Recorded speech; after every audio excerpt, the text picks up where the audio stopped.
Hey folks, how's it going?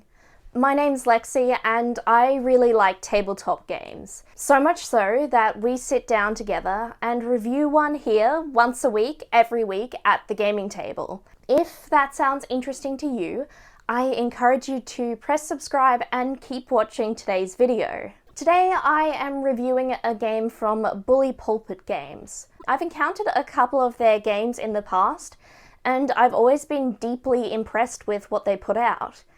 I'm hoping today continues that trend. While they might not be the biggest producer of tabletop games right now, I genuinely think the quality of what they put out is very high. So let's take a look at Night Witches from Bully Pulpit Games. Night Witches is based around a historic group. In World War II, the Soviet Air Force had an all-women's regiment of night bombers. These women took on extremely dangerous missions and were remarkable for just being women pilots. This game takes a lot of care and consideration for this topic. Plenty of these women faced opposition in spite of their heroic acts. While the Soviet Union had promoted a culture of equality between the sexes, the reality was a lot more complex. In addition, many women who did join the armed forces were queer, and in this time to be discovered as queer had serious consequences. Due to this homophobic climate, a lot of these women kept their sexualities a secret. This game has plenty of resources to explore the history of this regiment and the general context that they operated in. While this game doesn't necessarily ask you to pull out a grid map and mark where anti-aircraft guns might be positioned, it definitely informs you onto the structure of, say, a bomber plane and how many hits it could take and where it could take them before it would be going down. While this manual does state that women did have relationships with each other, it makes it clear being outed as a lesbian was an extreme accusation. For women, it could result in being kept in psychiatric care, or, at the very least, a stain against their social reputation. It's very different to how things are today. I appreciate that this game is choosing to honour the struggles these women went through by imparting on a reader, a player, a game master, how high the stakes were for them. Night Witches is a powered by the Apocalypse game. It's a system I'm familiar with, but don't stress if you're not. For most rolls, you are rolling 2d6, adding the results together, and then applying a modifier. Generally, 6s or belows are not successes. A 7 to 9 might be a success with some kind of cost, and beyond that, that is a success either without consequence or with an added benefit. To make these rolls, players with the assistance of the game master choose a move to action what their character wants to do.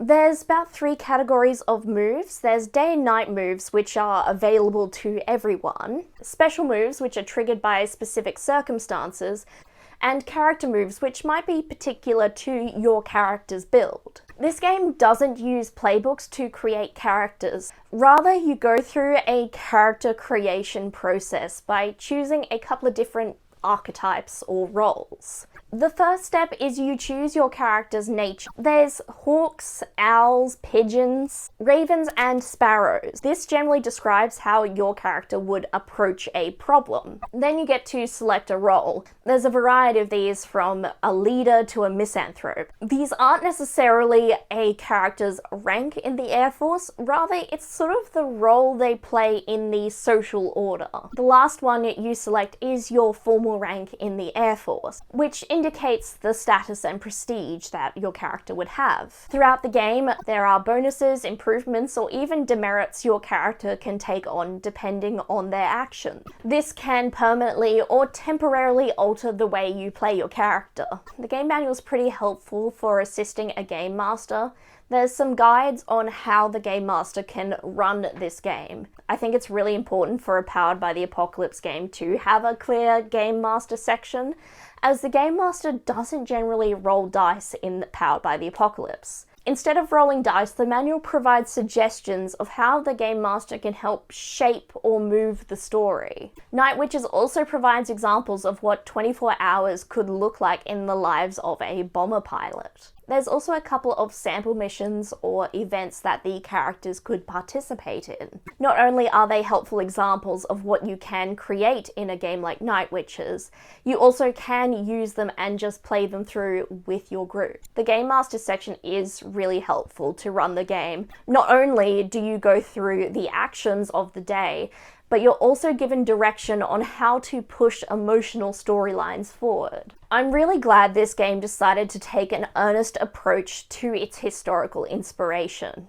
While the time period these women flew as bomber pilots is getting further and further away from us, the struggles they went through warrant some compassion and respect.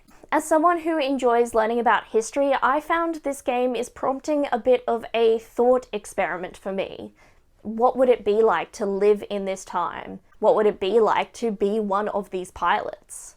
The challenges these women faced were unique to their gender and sexuality. Not only in this game do you get to experience a little of what their daily lives were like, you also get to understand and honor their losses, their victories, and their emotional stories. I would say this is an extremely solid Powered by the Apocalypse game. It's straightforward with some inbuilt customization. I think if you are going to play this game, you do have to be capable of being a bit serious about the subject matter. This doesn't mean that there aren't going to be moments of humor. Certainly during war, humor is an important way to cope. What I mean is, if you find the idea of playing a woman pilot, potentially a queer one, in the 1940s in the Soviet Union too uncomfortable, then this game might not be for you. For some people, it would be uncomfortable to play this game as the concepts would be too alien for them. And for others, it would be uncomfortable to play this game because some of the themes hit too close to home. I do think if you want to play this game despite your discomfort, that's still something you can do.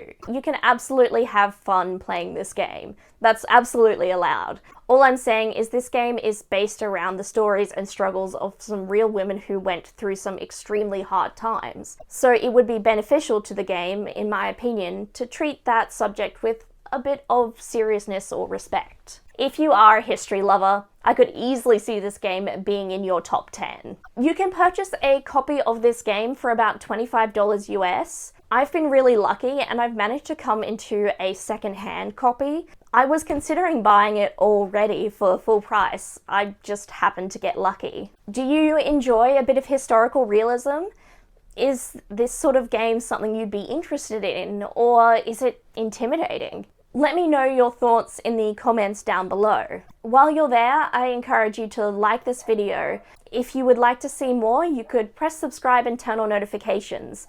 That way YouTube will tell you when I've next uploaded. If you really like, you could share this video with a friend who you think might find it interesting. If you feel so inclined, please feel free to visit my Ko-Fi page, which I have linked in my description box. All donations to my Ko-Fi page go directly back into running the gaming table. I want to say thank you to everyone who watched today's episode. I hope you're all well, and I'll see you next time at the gaming table. Bye!